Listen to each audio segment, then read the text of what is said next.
चरितं यस्याः पवित्रं जीवनं तथा पवित्रता स्वरूपिण्यै तस्यै कुर्मो नमो नमः तस्यै कुर्मो नमो नमः तस्यै कुर्मो नमो नमः. ಸ್ವಾಮಿ ಪುರುಷೋತ್ತಮಾನಂದಜಿಯವರು ಬರೆದಂತಹ ಬಹಳ ಅದ್ಭುತವಾದ ಪುಸ್ತಕ ಶ್ರೀ ಶಾರದಾ ದೇವಿ ಜೀವನ ಗಂಗಾ. ಅದರಲ್ಲಿ ನಾವು ಲೋಕದಾಚೆಯ ಬೆಳಕು ಅನ್ನುವ ಅಧ್ಯಾಯವನ್ನು ಗಮನಿಸ್ತಾ ಬರ್ತಾ ಇದ್ದೇವೆ. ಶ್ರೀಮಾತೆಯವರು ಯಾರು ಯಾರು ಯಾರು ಅನ್ನೋ ಪ್ರಶ್ನೆಗೆ ಕಳೆದ ಅನೇಕ ವಾರಗಳಿಂದ ಚರ್ಚೆಯನ್ನು ಮಾಡ್ತಾ ಬರ್ತಾ ಇದ್ವಿ. ಮತ್ತು ಭಕ್ತರ ಸೂಕ್ತ ಮನಸ್ಸಿನ ಬಯಕೆಗಳನ್ನು ಶ್ರೀಮಾತೆಯವರು ಅವ್ರು ಹೇಳದಿದ್ರೂ ಸಹ ತಿಳ್ಕೊಂಡು ಅವುಗಳನ್ನು ಪೂರೈಸುವುದನ್ನು ಕಂಡಾಗ ನಮ್ಮ ನಿಮ್ಮೆಲ್ಲರಿಗೂ ಸಹ ಅನೇಕ ರೀತಿಯಲ್ಲಿ ಬೆರಗು ಉಂಟಾಗುತ್ತೆ, ಆಶ್ಚರ್ಯ ಉಂಟಾಗುತ್ತೆ.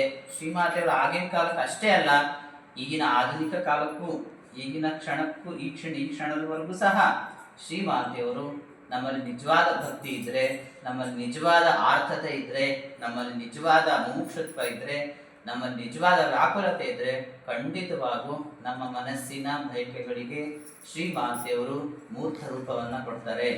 ಅದು ನಮಗೆ ಗೊತ್ತಿಲ್ಲದ ಹಾಗೆ ಆಶ್ಚರ್ಯಚಕಿತವಾಗಿ ಹೀಗೂ ಉಂಟೆ ಅನ್ನೋ ರೀತಿಯಲ್ಲಿ ಶ್ರೀಮಾತೆಯವರು ನಮ್ಮ ಬಯಕೆಗಳನ್ನು ಈಡೇರಿಸುವುದನ್ನು ಕಂಡಾಗ ಪ್ರತಿಯೊಬ್ಬ ನಮ್ಮೆಲ್ಲರ ಕಣ್ಣಲ್ಲೂ ಕಂಬನಿಯೇ ಜಿನುಗುತ್ತೆ ಅಂತ ಹೇಳ್ತಾ ಶ್ರೀಮಾತೆಯವರ ಅಪಾರ ವಾತ್ಸಲ್ಯವನ್ನು ಸ್ಮರಣೆ ಮಾಡ್ತಾ ಕಾರ್ಯಕ್ರಮದ ಮುಂದುವರೆದ ಭಾಗ. ಒಂದು ದಿನ ಸ್ವಾಮಿ ಮಹಾದೇವಾನಂದರು ಕೊಯ್ಯಲ್ಪಾರದಿಂದ ಜಯರಾಮ್ ಬಾಟಿಗೆ ಒಂದು ಬುಟ್ಟಿ ತರಕಾರಿ ತಂದುಕೊಟ್ಟರು.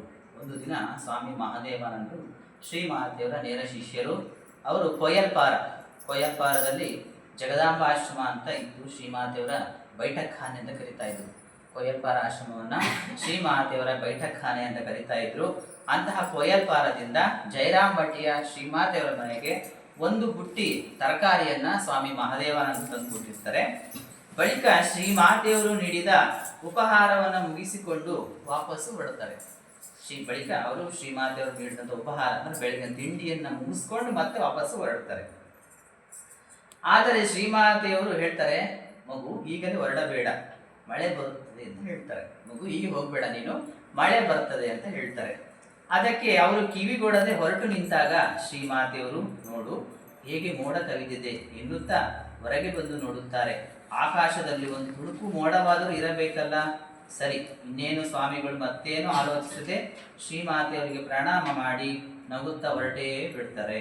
ಶ್ರೀಮಾತೆಯವರು ಭವಿಷ್ಯವನ್ನು ಹೇಳ್ತಾ ಇದ್ದಾರೆ, ನೀವು ಈಗ ಹೋಗ್ಬೇಡ, ಮಳೆ